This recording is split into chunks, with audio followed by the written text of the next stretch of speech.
Hello, everyone. This is Mark with Speak Brave Podcast. Welcome to another episode. Today we have a return guest, and you probably know him by now. He was at the show several times, and every time he comes, there's something of value, and it actually changes people's lives when they listen to this episode. So let's welcome back Hasheem Francis to the show. Thank you, Mark. I appreciate the kind words, and I hope every time I do share something, the audience gains some information, insights that they can apply to their life, business, or leadership, what have you. Absolutely. I 100% believe that. Mm-hmm. So, Hasheem, let's talk about something that can be helpful to the audience. Absolutely. And a lot of people that listen to the show, they are international. Mm-hmm. International, they're all over the United States. And a lot of them face decisions. Mm-hmm. They face decisions that they need to make. Mm-hmm. They need to make. And sometimes it's a crossroads. Maybe it's a relationship. Maybe it's a business. Maybe it's a way of life. Mm-hmm. So would you talk to this audience members and just share some of the things that have helped you overcome some things? Decisions need to be made. You can't sit on the fence for the rest of your life. That's the truth. You have to jump off. Right. I like to go out in the ocean. Go on a yacht, go out in the ocean. You have to jump in the water. Yeah. When you jump in that water, you don't know what's out there. It could be sharks, it could be a snapping turtle. Right. It could be something out there. You're going into parts unknown. Yeah. But if you want to be free, you have to jump. Mm. If you want to enjoy your life, you have to take that leap. Mm-hmm. If you want to be the best you can be, you have to go forward. You have to make the decision. And you also, on the flip side of that, you have to be willing to live with the results. Now, when I say I'm jumping into the ocean and I may get bitten by a shark, right? Could I live with the results of having one arm? But I know the natural habitat of sharks. They're not there to hurt me. Right. I'm in their environment. Mm-hmm. As long as I'm not looking like a prey, they're not going to bother me. Right. But just as in life, when you make a decision, you have to be willing to live with the results. Mm-hmm. You have to live with the results. By standing, you're at a crossroad in life. If you go right, XYZ can happen. Yeah. You go left, ABC can happen. Do you want ABC or XYZ? Yeah. That's all it comes down to. Pros and cons, what do you want? So are you saying that we complicate our own decisions? Absolutely. We make it too complicated. Okay. Sometimes we can overthink the process. Right. Or we can overthink the decision. Yeah. Now, there are some choices in life that is going to require time. Mm-hmm. You can't make a quick or snap judgment. Right. You're going to have to put certain things in place before you make a decision. When it involves other people, mm-hmm. such as family members, such as your household. Let's take it back to business. Before you say, I'm going to leave my job and go start this business, mm-hmm. and you have a family, your decision doesn't just affect you, it affects the household. It does. So now, before you make that decision, you step out and leave your job, mm-hmm. you got to see how it affect your wife, your spouse, or your mate, your children, how it's going to affect the mortgage, how it's going to affect the refrigerator. Absolutely. Because the refrigerator is part of the household. I want people to understand that. Your refrigerator is a part of your family because it's a provider. When you look in there, it should be something in there to eat. Absolutely. So when you make that decision to become a business owner or step out into doing something different, you have to weigh the costs. Right. You have to count the costs. Count the cost. Do you mind sharing a story, mm-hmm. just to drive this point home that you can say, you know what, I faced that, and this is what happened. And just go deep. I mean, if whatever that is on your mind that you can share. Yes. Before, when I first started my business, I was working in the private wealth world. I was building private practices for doctors and attorneys. Okay. I was helping them build their private practice. I had my licensing, Series 7, 63 licensing, doing investments for them, helping them build their business. But I also had my outside family business. Now, the company I was working with, they wanted me to make a decision, be full-fledged with them and continue to be in the private wealth world, or they wanted me to get rid of my family business and be full with them. Really? Yes. And they wanted me to sign a document stating that I would do that. Right. Now, this was a big decision to make because at that time I was making a nice 6-figure income. Now, my business didn't produce six figures Right. at that time. It was just a small, but it was valued, the assets that it was valued well over seven figures. Wow. So I had to make a decision. Do I leave my business behind, get rid of everything, and focus truly on this one company? Or I walk away from the six-figure income, put my family in a tight spot because my business is not liquid. It's in assets. And those assets are not paying me the six figures that I need because the expense of maintaining those assets was much greater. Right. So they brought a piece of paper to me to sign. And before I signed it, I looked at the heading of the paper. It had my name spelled wrong. I said, I can't sign that. That has my name spelled wrong. Right. Person was like, but you still need to sign it. Like, I'm not doing that. So I went in my wallet. I gave them their corporate card back. So here's your corporate card because I had a corporate expense account. Right. So I can wine and dine doctors and attorneys. And I gave them their computer. And the person was like, I think you should really think about this because you have your licensing and everything. I said, all right. So that was on a Thursday. So after I walked out of that meeting, I went to the movies. Why not? I went to the movies. That makes sense. Sure. Went to go watch a nice Western movie. It was a good movie. Yeah. Just to relax my mind, Right. not to think about it. Then after the movie, I had to show up to an event where I was speaking that night. I was giving a presentation that night. So I went and did the event, went home, spoke with my wife, told her this scenario. And my wife said, are you out your damn mind? There's no way you're giving up your family business to do anything for anyone. And then I remember a conversation I had with my father-in-law many years ago before this happened. We were driving in a car, and he knew I was a very ambitious young man.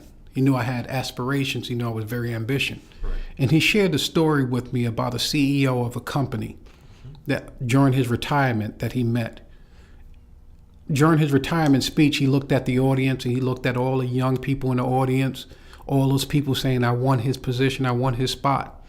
And he shared with that audience everything he lost along the way to becoming CEO of that company. Everything he lost. He lost. Missed his children's birthday. Right. Lost his marriage. Lost friendships. Everything he gave up, he sacrificed to become CEO of that company. That story stuck with me for the remainder of my life because I realized I'm not willing to sacrifice anything for anyone else's company that I do not own. If I don't own it, why am I sacrificing for it? Yeah. So when they wanted me to sign that paper and they called me a couple days later and asked me what my decision was, I said, I'm sticking with my family. And it was like, they tried to talk me out of it. Right. I said, I'm sticking with my family. Yeah. And then from there, they tried to sabotage my character. So they couldn't continue your service of your talents, and then they sabotage your character. They went and spread all type of misinformation about me to people that was close to me that knew me. Right.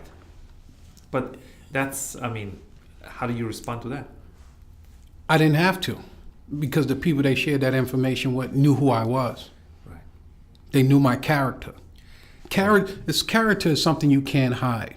The person you are, that's the person you are. It's true. And what people know you as, that's what they're going to know you as. Exactly. You can't hide it. Yeah, that's the truth. As it says, time will either promote you or expose you.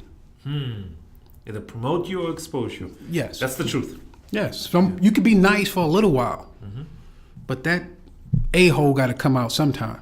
Right. And you watch. In a little while, that a-hole comes out, then you see that person, you be like, oh, good thing. Dodge the bullet. I think about some of the women I dated. Right. Dodge the bullet. Thank God. Dodge the bullet, yeah. That's another topic, right? This is a topic where... Thank God. Right. Because I was patient and I knew what I wanted. That's how I got my wife. Yeah. And I think you got a partnership, right? A true Absolutely. partnership. Absolutely. Is that what keeps you going? That certainty, that trust? What keeps you going in that alliance, in that partnership? We just have a bond that can It's unspoken. She knows me in and out. Somebody can look at you and know when you're off. Yeah. Someone knows you don't have to say anything. That just gets you. Yes. And then somebody you can be vulnerable with. I can share everything with. That's the person you want to be with. Right. Somebody you can be vulnerable with. You don't have to put a mask on. You don't always have to have a cape on.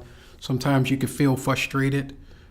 And when I made that decision to walk away, she was 100% supportive. 100% supportive. No questions. No, what are we going to do? It's we going to make it. Yeah. And that's what a team, a partnership is about. Right. Sometimes one partner may be off, and you got to be the strong one to hold them up. Right. Are you willing to do that, or are you going to cower away? Be like, oh, got the little weakness.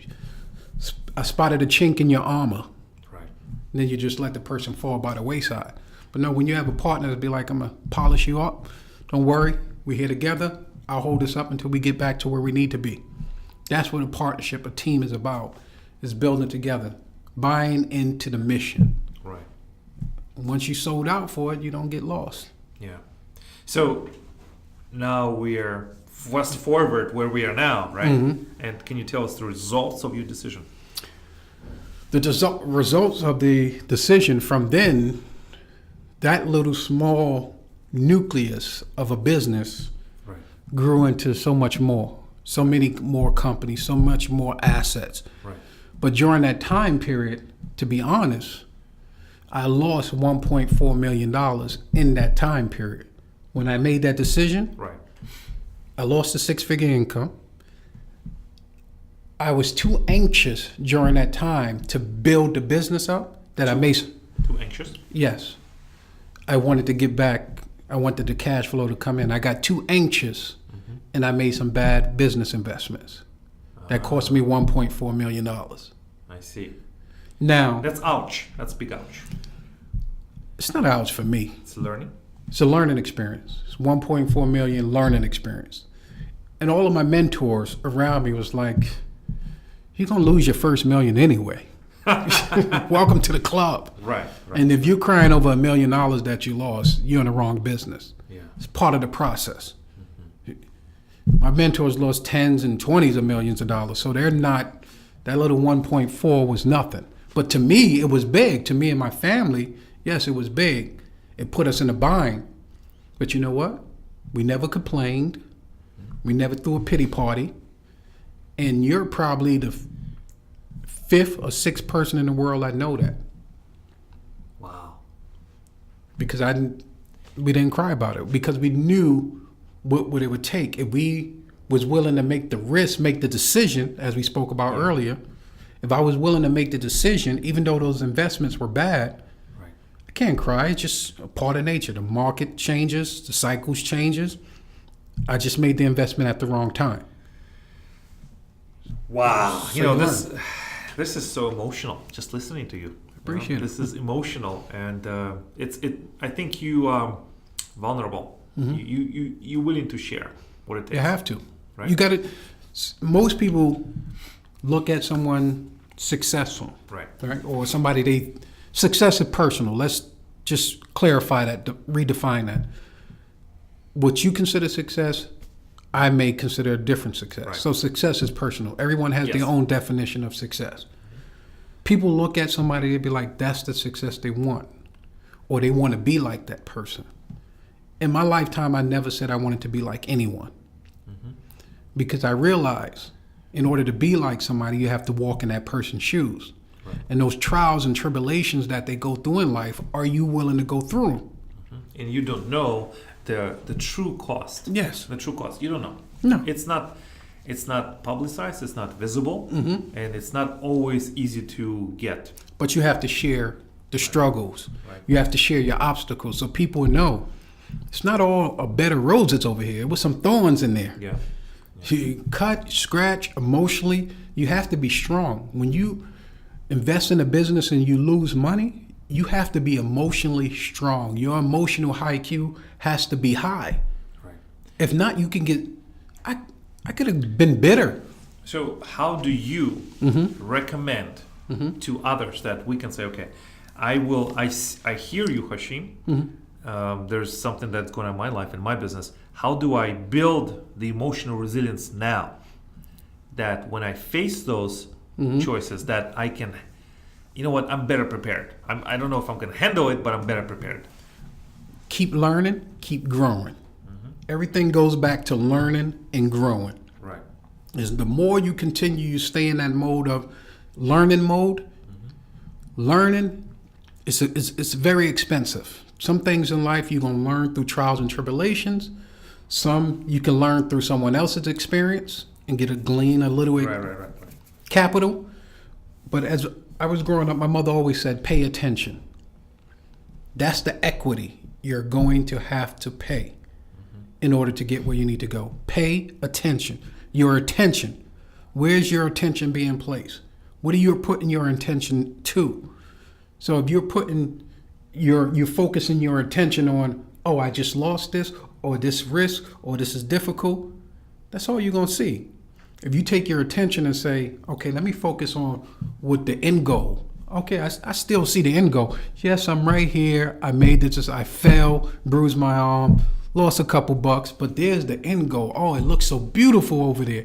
Oh my goodness, that yacht, when I go into the ocean, it looks so beautiful. When I go to Brazil, when I go to France, I go here, it's going to be so beautiful. It's those things you see my family, and during those times, it may not feel good, but as you keep your eyes focused on the end game, you'll get through it. Right. As long as you pay that attention on that little obstacle. I'm not belittling anyone's obstacle. I'm just saying it's going to seem small once you get past it. Right. It seems, when I lost that 1.4, man, I thought my life said, wow. That's a lot of money. Wow. I had to walk around the block a couple times. But now if I look at that little 1.4, I like the little 1.4. Oh, little peaches and cream. Now it's little crumbs. Yeah. But it took some time for me to see that and to learn from it and learn not to be rushed into making a decision because someone say this is the opportune time. Right. And you jump into something and it's not the opportune time, it's the wrong time for you, but it may be the opportune time for that person across the table. Right. You got a lot of snake salesmen and slick it's the truth. Connivers out there. So it's the truth. So if you look at that, right, 1.4 million, it's not just the dollar value, it's also time. Yeah. It's energy, it's your wisdom, it's your health, right? That you're expending to learn.